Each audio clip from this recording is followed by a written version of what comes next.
Hopefully you can see me a little better. I'll try and make this as quick as I can. Good Sunday afternoon, all y'all. It's Chief Prepper here. This video is going to be on a little bit on noise and light discipline. There's been other prepper channels talking about how to get started and stuff, and I told this to the person who had the videos, but I'm going to put it out here real quick. This video is going to be on noise and light discipline and something else, but I'm going to touch on a couple of things. One, when you start the preparedness path, you do need to manage your stress. So last 3 days I've been working on that truck. It's not running yet. I gotta take some stuff apart. It's been putting a whooping on me physically. So today I took a day. On top of that, went for a Harley ride, but I've got to self-quarantine because my dad has been exposed to COVID, which means that if he's got it, then I've been exposed to it, and we have an appointment Monday to get tested. So, noise and light discipline. So if you're former military and you've been tactical, then you know all about that. But this is for all the people who don't know and probably don't realize that until the invention of electricity, pretty much everything stopped being done when the sun went down. So after electricity was invented, then that allowed us to move around at night. It allowed us to run businesses 24 hours a day. During a shift event, you will, if you have light, you will attract attention. So light discipline, you need to, basically what we found works best to keeping light out, which probably means it will keep it in, is you tape up all your windows with aluminum foil. So some of you might say that's kind of expensive and it's drastic, but this is really important if you're in the city, that you don't attract attention or that people don't know. Sorry, it's hot and I got the fan on because it would be noisy. You don't want to attract attention. You don't want people to know, especially if it's not your neighbors, know where you're at and know that you got light and you got water and you got food or whatever. So keep that in mind. You want some aluminum foil to tape up specifically all the windows that can be seen from the street, and then probably all your back windows, your side windows. Back windows if you're in the neighborhood, so you know someone's walking around or driving around. They're not in front of your house, but they're on the street behind you, so they don't see that you got electricity. So I have one thing I got to grab that I forgot. I'll be right back. Just a few seconds. Minute maybe.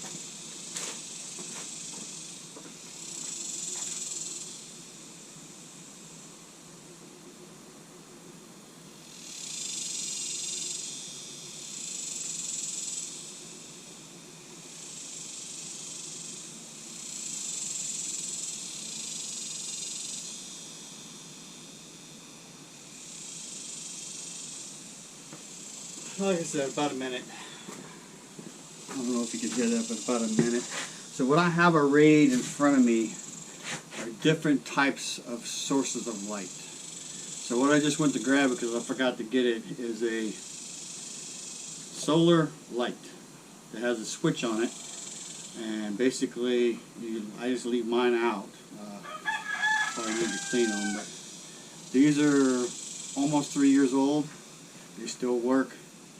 When they get a full charge, I get about between 4 and 6 hours of light. So this is a great thing to have. I have them all the way around pretty much the inside perimeter of my fence. So even if the power goes out, the area closest to my fence within about 10 to 15 feet I can pretty much see. So I'm actually looking at investing in some more of these, but right now I got other priorities for more money, and primarily that's going to be an LP tank for my emergency power situation. So some of you might say, why is the switch important? Well, when you go to bed at night, you probably don't want to have a light on, so you might want to have a switch to turn it off with, and then the next day You put it out in the yard, it charges back up. So that's kind of like a very long-term investment in emergency lighting. Plus, it's got the solar panel. You can set it on the table, take this sharp thing off, so you don't have to worry about that. Because there's a little screw here that you can take off. Literally, it just comes right out, but I'm not going to show that, but you can get the idea. And then you can just turn it on and off in the house, and it can sit on the table, and then next day put the stake back on, and then stick it in the ground, and it charges up. That's one thing. We have an oil lamp that my wife got from her father a long time ago.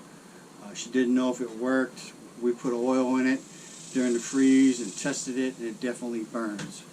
So these are wicks that I can be using that, but I specifically have them for Crisco cans. This idea I got from Prepper Nurse 1.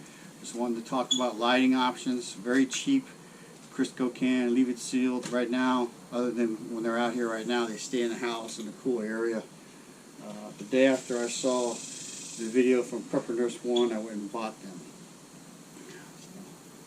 I have some camp lanterns, but these are, one of these I purchased a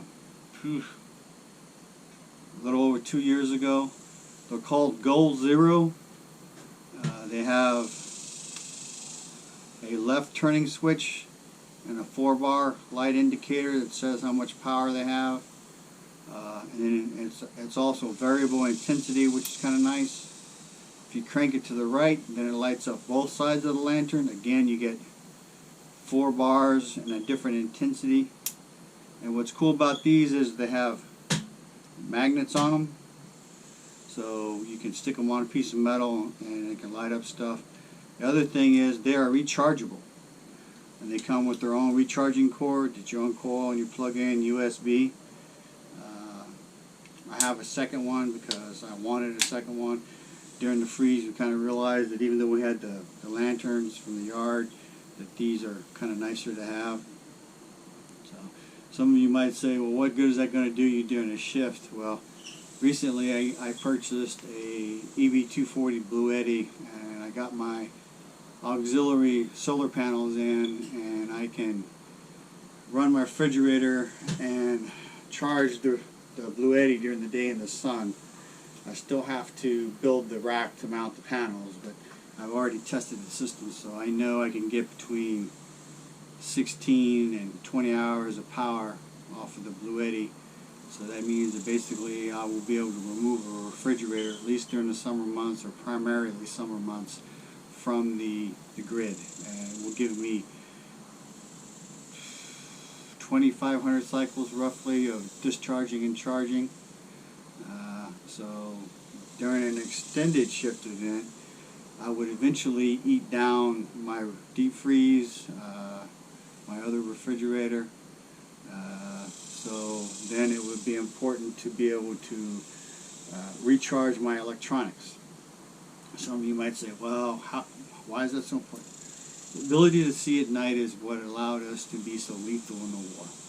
Our thermal weapons and our night vision and lasers allowed us to engage and kill people during the war. So the ability to see at night is huge. So, you know, and then if you've never lived without electricity, which most people haven't, then you don't understand how important being able to see is.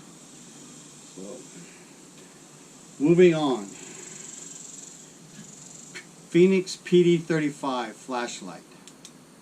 Has multiple intensities with a little button switch up to 5.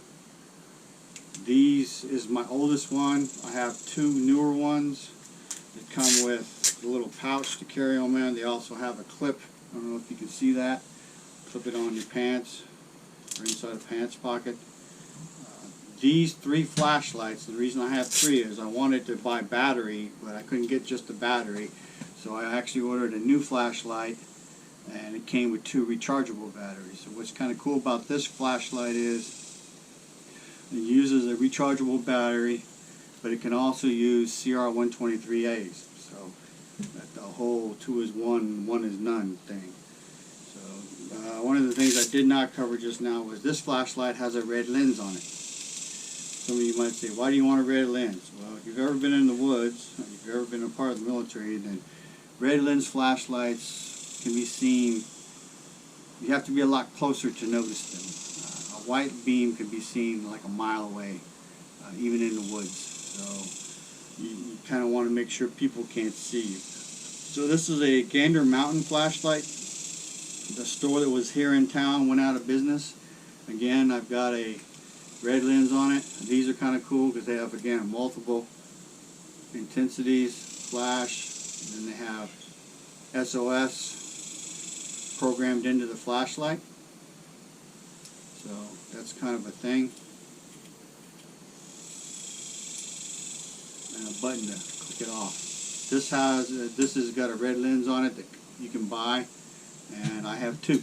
So they run off of CR123As.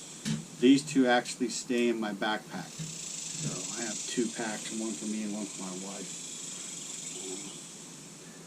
So basically, Phoenix PD35s, multiple intensities. I have two Gander Mountain flashlights, two Gold Zeros. I have two of these each. I have a couple camp lanterns, and then an oil lamp, and then the solar lights. So, if you don't believe me about the lights, go out on a long, straight, relatively flat, dark road. Get your friend to go with you. You get a flashlight, and you aim it up in the air, and then tell your friend to drive down the road until he can't see it. You would be shocked at how far away you can see that light. So that goes back to,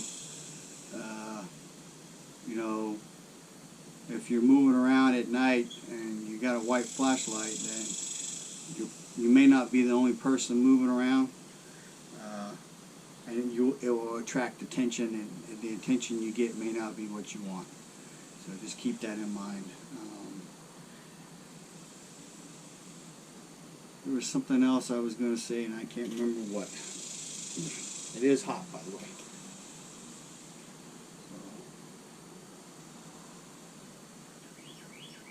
Well, since I can't remember what I was going to say, I'll leave it out at that. I'll get this uploaded. It normally takes a day because I have a super slow internet connection. But anyway, I hope you enjoyed the video.